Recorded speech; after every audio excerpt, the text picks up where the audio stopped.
Qiziq bir holatni aytsam, ya'ni bitta odam dieta qiladi, ozadi. Ikkinchisi ham xuddi shu dietani qiladi va semiradi. Ba'zilar bilasizlarmi, havoga semiraman yoki suvga semiraman deydi, to'g'rimi? Eng qizig'i, ikkalasi ham sog'lom ovqat yeydi. Shunda bitta savol tug'iladi. Ovqat aybdormi yo organizmmi? Javob oddiy. Organizm har xil. Kimdir banan yeb energiya oladi, kimdir esa undan keyin uxlab qoladi. Bu nima degani? Bu sizni mizojingiz ishlayapti degani. Assalomu alaykum, sizlar bilan doktor Gulbahor. Bugun ajoyib mavzu, ya'ni mizoj haqida gaplashamiz. Mizoj nima va uni o'rganishning nima ahamiyati bor? Mizoj bu nima? Ibn Sino tabobati bo'yicha mizoj bu birikma, aralashma degan ma'noni anglatadi. Ya'ni unsurlarni, elementlarni nihoyatda mayda bo'laklardagi qarama-qarshi kayfiyatni bir-biriga ta'siri ma'lum bir chegaraga, ya'ni eng cho'qqisiga yetganda paydo bo'lgan kayfiyatga aytiladi. Tushunmadingiz, to'g'rimi? Endi sizga tushuntirib beraman. Organizmda tabobatda shunaqaki, hozirgiga o'xshab laboratoriyalar bo'lmagan, to'g'rimi? Qon tahlili, bilirubin mancha ekan, eritrosit mancha ekan, temir mancha ekan, sink mancha ekan, TTG mancha ekan, kortizol manaqa ekan degan tushuncha bo'lmagan avval. Lekin mana shu tushunchani tub asos mohiyatini keltirib chiqaruvchi mizoj degan tushuncha bo'lgan. Mizoj bu nima? Mizoj bu demak organizmda 4 ta suyuqlik bor biz organizmimizda. Mana shu organizmimizda 4 ta suyuqlik o'zaro almashinuvdan mizoj shakllanadi. Bu qanaqa suyuqlik? Bu safro, balg'am, qon hamda savdo. Mana shu 4 ta xiltlarni bir-biri bilan aralashishi natijasida mizoj shakllanadi. Bu nima degani? Tasavvur qiling, 4 ta unsur organizmga tushdi va o'zaro jangga kirishdi. O'sha jangda qaysi bir g'olib bo'lsa, mizojni o'sha shakllantiradi.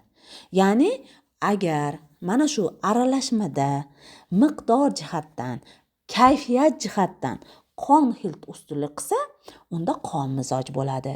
Agar safro xilti ustunlik qilsa, safro mizoj bo'ladi. Balg'am xilti ustunlik qilsa, balg'am mizoj bo'ladi. Savdo xilti ustunlik qilsa, savdo mizoj bo'ladi. Bu degani qon mizojda safro, savdo, balg'am yo'q degani emas. Ular ham bor, lekin miqdor va kayfiyat jihatdan qon xilti ustunlikka erishgan hisoblanadi. Mizoj bu qadimiy, sarqit tushuncha emas, bilinglar. Bu organizmni qanday ishlashini ko'rsatuvchi biologik model. Hozir ham hech qanaqa ahamiyatini yo'qotmagan va menimcha qiyomatgacha buni ahamiyati yo'qolmasa kerak. Chunki Tibbun Nabaviy kitobida ham mizojlar haqida kelgan. Jumladan payg'ambarimiz sollallohu alayhi vasallam xurmoni mizojini issiq deganlar. Buni issiqligini, bodringni, ya'ni tarrakni sovuqligi bilan kesamiz deganlar. Demak, bu o'z ahamiyatini yo'qotmaydigan tushuncha hisoblanadi. Bu organizmda qanaqa ishlashini ko'rsatuvchi biologik model. Ya'ni sizda metabolizm qanaqa, gormon qanaqa ishlayapti, nerv tizimi qay darajada aktiv. Shularni hammasini jamlanmasi bu sizning mizojingiz hisoblanadi. Tushundingizmi? Endi buni bilish bizga nima kerak bor, nimasi muhim desanglar, chunki bir xil ovqat, bir xil dori, bir xil dieta, bir xil suhbat hammaga har xil ta'sir qiladi. Bir xil ta'sir qilmaydi. Bir insonga bir ovqat energiya bersa, ikkinchisiga charchoq, shish, hatto kasallik chaqirishi mumkin. Sababi uni mizoji har xil. Bunga tushgan ovqat bunga tushmaydi, bunga tushgan ovqat unga tushmaydi. Mana shu tarafdan individuallik deyiladi. Ya'ni tabobatni klassik meditsinadan ustunligi davolash protokolida individuallikni hisobga olishi. Ya'ni bitta dori nimaga har xil ta'sir qiladi degan savolga aynan tabobatda uni mizoji bilan javob beriladi. Ya'ni o'sha dorini mizoji bilan anovi iste'mol qiluvchi insonning mizoji bir-biriga to'g'ri kelishi kerak. Tushunarlimi? Yoki uni ziddi bo'lishi kerak davolashda. Shuning uchun ham bu juda katta ahamiyatga ega. Shuningdek, insonning harakati, insonning asab tizimi, uni fikrlashi, uni tushunchalari ham ko'proq mizoj bilan bog'liq bo'ladi. Umuman mizoj, ya'ni temperament, bu organizmni tashqi va ichki muhitga javob reaksiyasini belgilaydigan integrativ fiziologik model, ya'ni gomeostazga o'xshagan narsa hisoblanadi. Va bunda 3 ta asosiy daraja bor: funksional metabolik holat, bazal metabolizm tezligi va energiya ishlab chiqarish, ya'ni mitoxondriyalar soni va samaradorligi. Issiq mizoj, sovuq mizoj deymiz, to'g'rimi? Issiq mizoj bu yuqori energiya aylanishi degani, ya'ni ishlab charchamaydigan, harakatchan, gaplari ham tarsillab chiqadigan, shijoatli degani. Sovuq mizoj bu energiyani tejovchi rejim, ya'ni uncha-munchaga parvoga keltirmaydigan, tez qo'zg'almaydigan, tabiatan beg'amroq insonlar. Xo'p, endi buni meditsinaga sekin-sekin bog'laymiz. Nerv gumora regulyatsiya. Bu yerda gipotalamus, gipofiz, vegetativ nerv sistemasi ishtirok etadi. Simpatik regulyatsiyada issiqlik ustunroq turadi. Parasimpatik regulyatsiyada sovuqlik ustun turadi. Adaptatsiya tipi, ya'ni stressga mizoj qanday javob beradi? Agar bir voqea bo'lsa, tasavvur qilinglar, bir stress bo'lsa, qarasangiz atrofdagilar ba'zilar tezda yig'lab yuboradi, tezda baqirib yuboradi. Ko'proq issiq quruq insonlar shunaqa bo'ladi. Ba'zilar vazminroq yoki qotib qoladi yoki sukut saqlaydi. Bular ko'proq sovuq mizoj bo'ladi. Bu evolyutsion strategiya hisoblanadi. Demak, mizoj bu xarakter emas, balki biologik adaptatsiya modeli. Mizoj o'zgarmaydi hech qachon. Onani qornida tuxum hujayra bilan urug' hujayra uchrashganda mizoj hosil bo'ladi. Ya'ni o'sha bola qaysi mizoj sohibligi aniq bu bo'ladi. U hech qachon o'zgarmaydi. Unda savol tug'iladi. Gulbahor Sattarova, men masalan yoshligimda mamdaqa harakatchandim, jahlim ham tez edi, qiziqishim kuchli edi, oyog'im tagidan o't chiqardi. Hozir teskarisiman-ku, hozir uxlab qolaman, hech narsaga qiziqishim yo'q. Unda nima bo'ladi? Bunga javob uni mizoji buzilgan, ya'ni g'ayritabiiy mizojga o'tgan bo'ladi.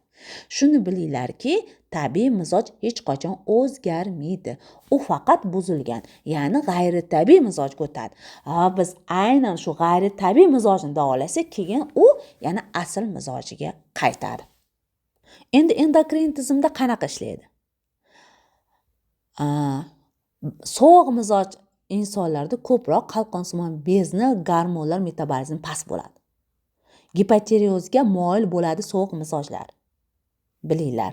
Shuning uchun ularda shishinqirash, harakatni pastligi, ich qotishga moyillik, gepatit, gastrit kuchliroq bo'ladi.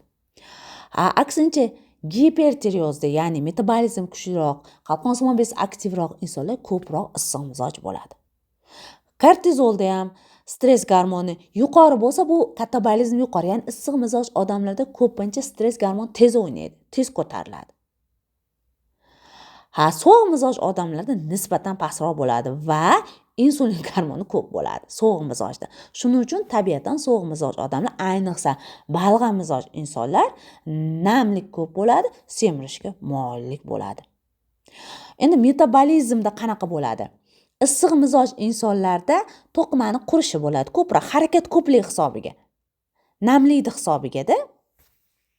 Ya'ni namlikni kam bo'lishi issiq mizojda uni qurishiga olib keladi.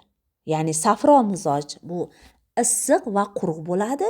Tabiatan, demak, terilari quruq bo'ladi. Endi qon mizoj issiq va ho'l bo'lgani uchun bular nisbatan semirishga moyil, terilari yumshoq, nam ham qizib turadi. Endi hamma mizojga ozgina ta'rif berib o'tamiz. Xolerik, ya'ni unda quruqlik va issiqlik yuqori bo'lgan, ustun bo'lgan insonlar. Tez, jahldor, tez qaror qabul qiluvchi, liderlikka moyil, sabrsiz, portlovchi, haqiqatparvar. Nerv tizimida qo'zg'aluvchanlik ustunlik qiladi. tez charchaydi, lekin tez tiklanadi. Bori oyog'ini tagidan o't chaqnaydigan shijoatli Hazrat Umarni ko'zinglar oldiga keltirlar. Xuddi shunaqa insonlar. Tanasi issiq, qon bosimiga nisbatan moyillik bo'lishi mumkin. Bosh og'rig'i va ko'proq bularda jigar o'tqoq muammolari uchraydi. Endi mizojni bilish bizga nima beradi? Aynan uni davolashda nimalarga e'tibor beramiz? Demak, unga ko'proq agar mizojda shu yana ham ortib ketsa, issiqlik va quruqlik, unda sovutamiz. Suv ichishni taklif qilamiz. Iliq yoki iliqdan sovuqroq. Tarbiyaviy jihatdan tormoz qo'yishni o'rganamiz. Chunki ular tabiatan tez qaror qabul qiladi, keyin afsuslanadi. Mana ko'ryapsizlarmi? Shuning uchun tormoz qo'yishni ozgina o'rgatamiz. Nafas mashqlari qilamiz, sabr qilishni o'rgatamiz, chunki tabiatan ular besabr bo'ladi. Tushundinglar? O'tir desanglar ham bor-u, qimillamay o'tirsiz, yo oyog'ini qimillatadi, yo qo'lni qimillatib o'tiradi. Uning tabiati shunaqa. Va ovqatida sovuq bo'lgan, sovuqlikka moyil bo'lgan ovqat va rejim, shuningdek uyqu rejimini ham qilib berishimiz kerak bo'ladi. Keyingisi demak issiq mizoj, sangvinik issiq va nam mizoj. Ya'ni qon mizoj. Bular quvnoq, ijtimoiy, orator, tez moslashuvchan, yuzakilikka moyil. Boru masalan, rosa 10 soat dars qildingiz siz. Haligi o'rtog'ingizga kelib, qon mizoj o'rtog'ingizga aytib bersiz, u darsda sizdan eshitib aytib 5 oladi, siz 4 olasiz. Shunaqa ko'chirmachi, shunaqa ustakor, shunaqa vaziyatga moslanuvchan orator bo'ladi. Tushundinglarmi? Tabiatan bular shunaqa. Endi bular nerv tizimi muvozanatli, barqaror, faol, uncha-munchaga bular ham charchamaydigan bo'ladi. Tanani belgilari qanaqa? Yuzi qizil, qon aylanish yaxshi, ertalab turish qiyin va vazn osongina to'playdi. Endi bularni tarbiyasida nimalarga e'tibor berishimiz kerak? Intizomga o'rgatishimiz kerak, chunki bular u yoqdan bu yoqqa, bu yoqdan u yoqqa sakraydigan insonlar bo'ladi. Boru nihoyatda tez qiziqadi, nihoyatda qiziqish tez so'nadi. Chuqurroq fikrlashga o'rgatish kerak albatta. Va albatta mizojda issiqlik va namlik yuqori bo'lgan ovqatlardan agar mizoj shu tarafga o'zgarsa, tiyish kerak bo'ladi. Keyingisi flegmatik, ya'ni balg'am mizoj. Tabiati sovuq va nam. Bular xotirjam, sekin, barqaror, ishonchli, bir ishni oxiriga yetkazadigan, lekin sekin qimillaydigan, inertlikka moyil, dunyoni suvosti to'pig'idan chiqmaydigan odamga o'xshash insonlar bo'ladi. Bular nerv tizimi sekin qo'zg'aladi va uzoq barqaror bo'ladi. Ya'ni jahli chiqishi ham tez, lekin bitta chiqsa boru va pishida. Tana belgilari sovuq tana, vazn ortishga moyil, shish, uyquchanlik ularda ko'proq ustun bo'ladi. Endi biz ularga qanaqa terapevtik yo'l qilishimiz kerak? Tarbiyaviy terapevtik, ularni sal harakatni kuchaytirishimiz kerak. Ana safro mizojga tormoz berishni o'rgatamiz-ku, bunga gaz berishni ko'proq o'rgatishimiz kerak. Ya'ni majburlab yurgizishimiz kerak. Tabiatan bular umuman harakat qilishni xohlamaydi. Tabiatan shunaqa. Shuning uchun harakatini, rejimini to'g'rilashimiz kerak. Oziqalarni ham, demak, issiqlikka moyil hamda quruq bo'lgan oziqalar ko'proq berishimiz kerak. Keyingisi melanxolik, ya'ni savdo mizoj. Tabiati sovuq va quruq. Bular chuqur hissiyotga beriluvchan, tahlilchi, tuya yutsa dumini ko'rsatmaydigan, boru uncha-munchaga sizga ishonmaydigan, gaplarni o'ylab gapiradigan, vijdonli, xavotir va depressiyaga moyil. Agar birorta bir biznes qilmoqchi bo'lsangiz, shu savdo mizoj bilan safro mizoj birga qilib qo'ying. Safro shoshib oldiga qarab olib ketaveradi, ya'ni plyuslar hisoblayveradi, savdo minuslar hisoblayveradi. Tushundinglarmi? Masalan, bankrot bo'lsang nima bo'ladi, qarzga kirsang mana bo'lasiz. Nuqul minuslarni sanaydi savdo. Safroda tabiatan optimistlik, yuqoriga tez intilish, o'ylamay qaror qabul qilish ko'p bo'lgani uchun melanxolik, ya'ni safroni tezkorog'i savdo. Shuncha ikkovini bitta qilib qo'ysangiz, idealniy komanda bo'ladi. Hop. nerv tizimi nozik, sezgir, bular anaqa o'zini dunyosi bo'ladi-da, bor-u, qanaqa romantik dunyolar. Nozik anaqa o'zini dunyolari ham bir ajoyib bo'ladi. Oson charchaydi. Tabiatdan ozg'in, oyoq qo'llari sovuq, quruq teri, uyqusizlik, qo'rquvlar, depressiyalar ko'p bo'ladi bularda. Endi tarbiyaviy va davolashda nimalarga e'tibor berish kerak? Ularni habalay deb qo'llab-quvvatlash kerak-da. Bor o'ziga bo'lgan samatsenka ham juda past bo'ladi-da, ularda bilasizlarmi? O'ziga bo'lgan ishonchi bo'lmaydi. Ano safro 100 bo'ladi, o'ziga ishonchi bor-u. Samatsenka 100 safroda bo'ladi. Nima bilan? Qon bilan. Bularda juda past. Shuning uchun bolangiz shunaqa savdo mizoji, bolajonim men senga ishonaman, eplab tashlaysan, unaqa qilib tashlaysan, bunaqa qilib tashlaysan deyish kerak. Ruhiy va jismoniy holatida issiqlikni ko'proq ta'minlovchi narsalarga e'tibor berish kerak. Rejim, zikr, suhbat, insonlar haqida yaxshi gumonlarga borish haqida gapirish kerak. Demak, temperament, ya'ni mizoj bu kasallik emas. Bu shunchaki Alloh taolo yaratgan fe'l-atvor. Tushundinglarmi? Mizoj taqdir emas, chunki bu yerda har bitta mizojni o'rgansangiz, uni plusi, uni minusi, uni davolashdek oziq-ovqati, unga tushadigan dorilar yaxshi bilib olasiz. Albatta, bu sizga juda ko'p narsa beradi mizoj. Birinchi o'zingiz taniysiz. Chunki ko'pchilik xafa bo'ladi. Men nima shunaqa ekanman deydi. Yoki farzandlaringiz, bitta farzandingiz uyquchi, bittasini uxlata olmaysiz, bittasi shunaqa sekin harakat qiladi, bittasi shunaqa tez harakat qiladi, hech tushunmaysiz, bitta qorindan tushgan bola nima shunaqa ekan deb. To'g'rimi? Mana shu bolalaringizni, o'zingizni, turmush o'rtog'ingizni, organizmni, shuningdek jamiyatdagi insonlarni va ularni mizojidan kelib chiqib, ular bilan oson muloqotga kirishni istasangiz, albatta mizojni bilishingiz kerak. Mizojni qanday bilaman degan savol tug'ildimi? Buning uchun bizni Zaytun Medtib klinikamiz tomonidan o'quv kurslari tashkil qilingan, jumladan Alijon Sattarov, Faxrullo Fayzullayevich tomonidan tabobat asoslari va hijama, shuningdek Gulbahor Sattarovaning tabobat asoslari va hijama, shuningdek mizojga xos taomlanish va mizojimizni aniqlaymiz nomli kurslari bor va bu kurslarda mizojni bilishni, aniqlashni oddiy yo'llari o'rgatiladi. Agar sizga mizojni bilish va shunga qarab to'g'ri davolash va yashash strategiyasini tuzish qiziq bo'lsa, izohlarda mizoj nomli so'zlarni qo'yib keting. Men Xudo xolasa yana mavzuni davom ettiruvchi yana suhbatlar chiqaraman.